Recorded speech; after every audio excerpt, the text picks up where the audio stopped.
As you might imagine, for Barack, running for president is nothing compared to that first game of basketball with my brother Craig. I can't tell you how much it means to have Craig and my mom here tonight. Like Craig, I can feel my dad looking down on us, just as I've felt his presence moment of my life. And at 6'6", I've often felt like Craig was looking down on me too, literally. But the truth is, both when we were kids and today, Craig wasn't looking down on me. He was watching over me. And he has been there for me every step of the way since that clear day in February 19 months ago, when with little more than our faith in each other and a hunger for change, we joined my husband, Barack Obama, on the improbable journey that has led us to this moment. But each of us comes here also by way of our own improbable journey.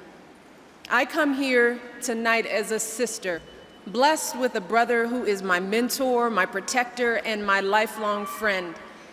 And I come here as a wife who loves my husband and believes he will be an extraordinary president.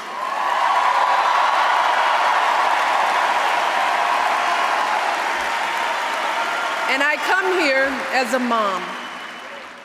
a mom whose girls are the heart of my heart and the center of my world. They're the first things I think about when I wake up in the morning and the last thing I think about before I go to bed at night.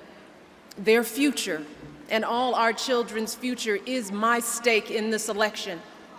And I come here as a daughter raised on the south side of Chicago by a father who was a blue-collar city worker and a mother who stayed at home with my brother and me.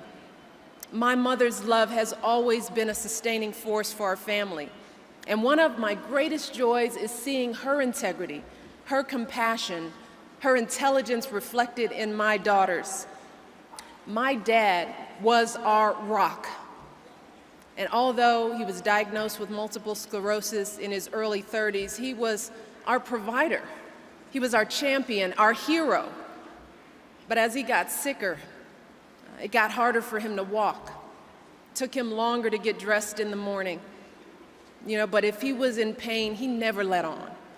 He never stopped smiling and laughing, even while struggling to button his shirt, even while using 2 canes to get himself across the room to give my mom a kiss. He just woke up a little earlier, and he worked a little harder. He and my mom poured everything they had into me and Craig. It was the greatest gift a child could receive, never doubting for a single minute that you're loved and cherished and have a place in this world. And thanks to their faith and their hard work, we both were able to go to college. So I know firsthand from their lives and mine that the American dream endures. And what struck me when I first met Barack was that even though he had this funny name, and even though he had grown up all the way across the continent in Hawaii, his family was so much like mine. He was raised by grandparents who were working class folks just like my parents, and by a single mother who struggled to pay the bills just like we did. And like my family, they scrimped and saved so that he could have opportunities that they never had for themselves. And Barack and I were raised with so many of the same values, like you work hard for what you want in life, that your word is your bond, that you do what you say you're going to do, that you treat people with dignity and respect, even if you don't know them and even if you don't agree with them. And Barack and I set out to build lives guided by these values and to pass them on to the next generation, because we want our children and all children in this nation to know that the only limit to the height of your achievements is the reach of your dreams and your willingness to work hard for them. And as our friendship grew, and I learned more about Barack. He introduced me to the work that he'd done when he first moved to Chicago after college. You see, instead of going to Wall Street, Barack went to work in neighborhoods that had been devastated by the closing of steel plants. Jobs dried up, and Barack was invited back to speak to people from those neighborhoods about how to rebuild their community. And the people gathered there together that day were ordinary folks doing the best they could to build a good life. See, they were parents trying to get by from paycheck to paycheck, grandparents trying to get it together on a fixed income, men frustrated that they couldn't support their families after jobs had disappeared. You see, those folks weren't asking for a handout or a shortcut. See, they were ready to work. They wanted to contribute. They believed, like you and I believe, that America should be a place where you can make it if you try.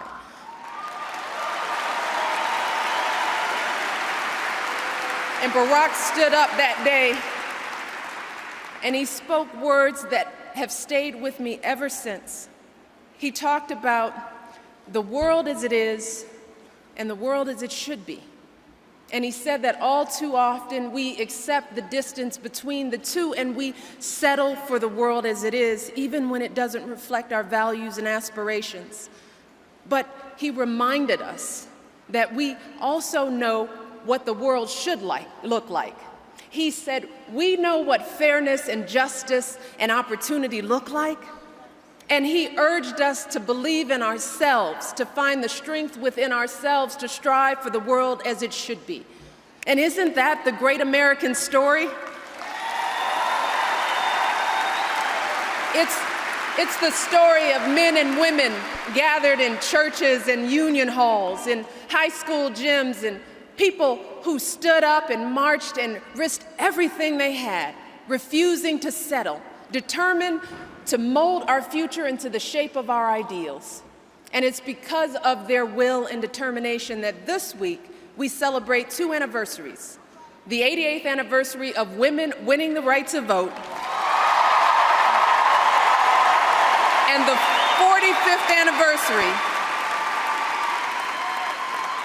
45th anniversary of that hot summer day when Dr. King lifted our sights and our hearts with his dream for our nation.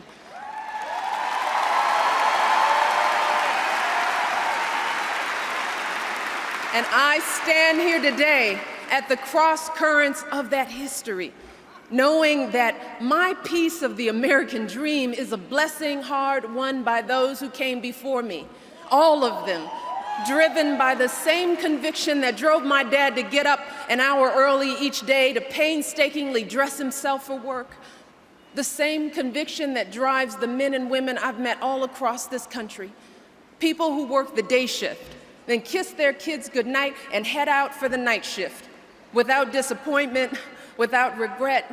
See, that goodnight kiss is a reminder of everything they're working for. The military families who say grace each night with an empty seat at the table. The servicemen and women who love this country so much, they leave those they love most to defend it. The young people across America serving our communities, teaching children, cleaning up neighborhoods, caring for the least among us each and every day. People like Hillary Clinton,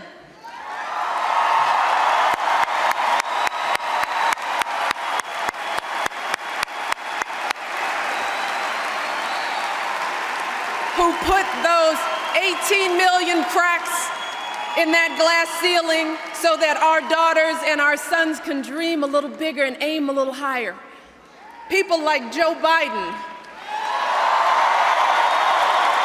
who has never forgotten where he came from and never stopped fighting for folks who work long hours and face long odds and need someone on their side again.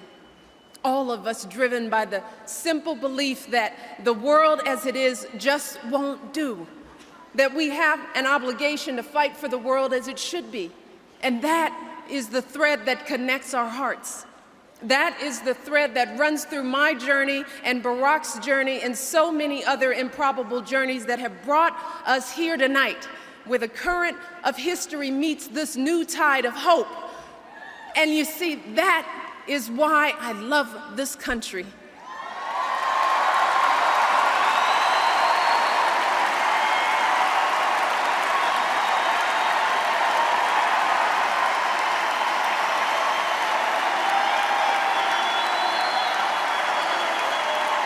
And in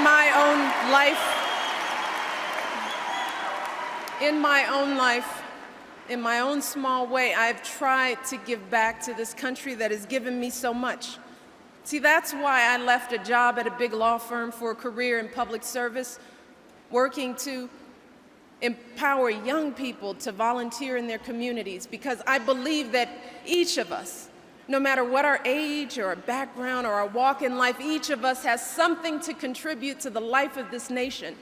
And it's a belief that Barack shares, a belief at the heart of his life's work.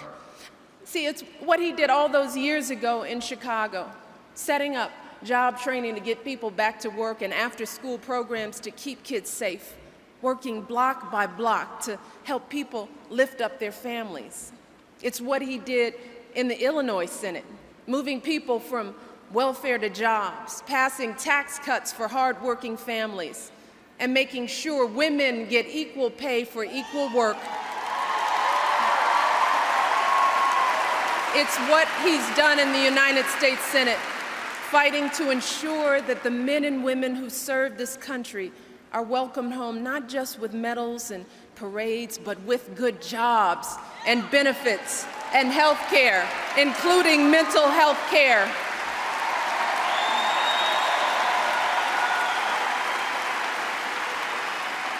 See, that's why Barack's running, to end the war in Iraq responsibly, to build an economy that lifts every family, to make sure health care is available for every American, and to make sure that every single child in this nation has a world-class education all the way from preschool to college. That's what Obama will do as President of the United States of America.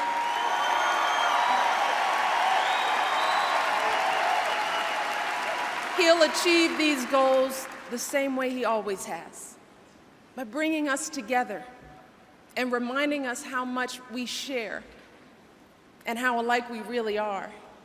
You see, Barack doesn't care where you're from or what your background is or what party, if any, you belong to.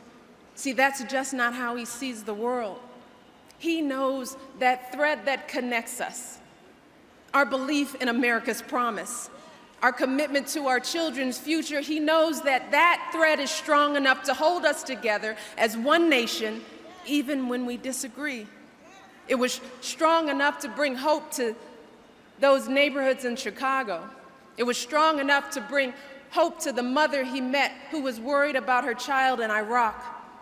Hope to the man who's unemployed and can't afford gas to find a job. Hope to the student working nights to pay for his sister's health care, sleeping just a few hours a day.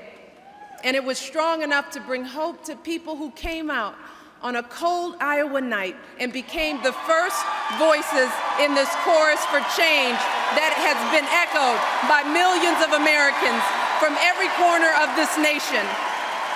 Millions of Americans who know that Barack understands their dreams. Millions of Americans who know that Barack will fight for people like them, and that Barack will bring, finally, the change that we need. And in the end, after all that's happened these past 19 months, see, the Barack Obama I know today is the same man I fell in love with 19 years ago.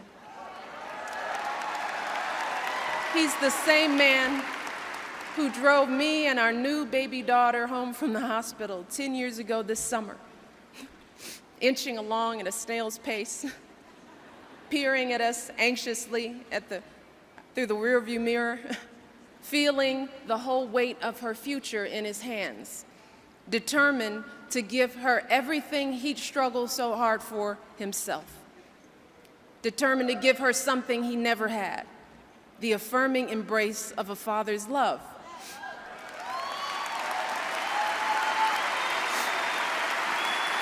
And as I tucked that little girl in, and her little sister into bed at night, you see, I think about how one day they'll have families of their own, and how one day they and your sons and daughters will tell their own children about what we did together in this election. They'll tell them how this time we listened to our hopes instead of our fears. How this time we decided to stop doubting and to start dreaming. How this time in this great country where a girl from the south side of Chicago can go to college and law school, and the son of a single mother from Hawaii can go all the way to the White House, that we committed ourselves to building the world as it should be. So tonight, in honor of my father's memory and my daughter's future, out of the gratitude for those whose triumphs we mark this week and those whose everyday sacrifices have brought us to this moment, let us devote ourselves to finishing their work. Let us work together to fulfill their hopes, and let's stand together to elect Barack Obama, President of the United States of America. Thank you. God bless you, and God bless America.